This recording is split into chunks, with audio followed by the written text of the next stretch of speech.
Billy Lord jumped on his Harley with a guitar on his back and crossed the country in quest for the great American rock album.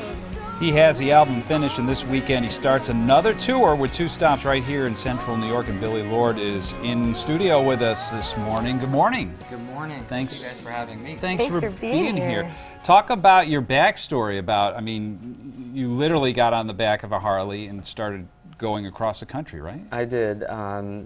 Just to give a little bit of backstory.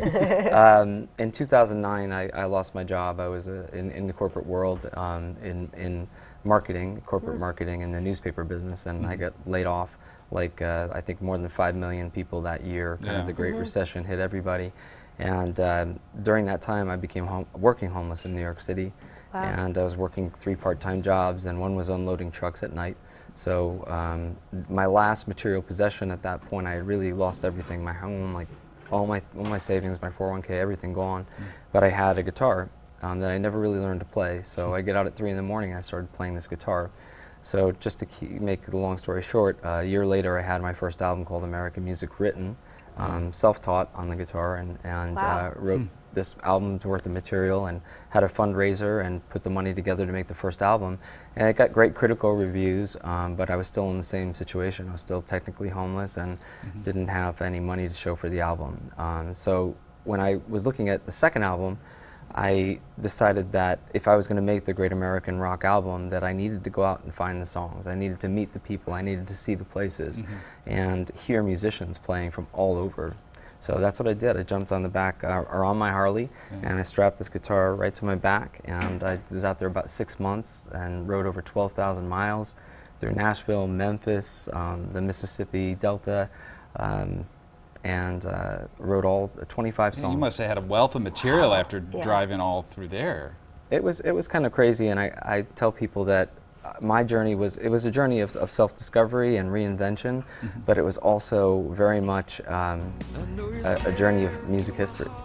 I went through all the places where American music was really born, from Inside Sun Studios, where they allowed me to go in and actually perform, using Elvis's microphone in the studio, and that kind of energy is just, it changed me. Like I felt like my DNA was completely changed from that journey, and I would literally walk out from an experience like that one, or down in the Mississippi Delta, and I would pick up my guitar, and there was always something there for me. Now, how did it change your music, and how did it, speak to this new album? It changed my music entirely. On the first album, it was very rock-driven, and there was a little bit of country. And on this album, you'll hear a lot of influence from the Louisiana Bayou. There's a song called Bourbon Street Run. So there's some Creole influence in there, but it leans much more towards country than the first album, country and blues, and a more traditional format than what I did on the first album. And it really is, it pays, tribute to those musicians before me, like Elvis and Johnny Cash and Willie Nelson, and even guys like B.B. King. So. Well, you've got 2 shows. You got an acoustic show tonight at the Whitewater Pub in Liverpool, next to Onondaga Lake. That starts at 8.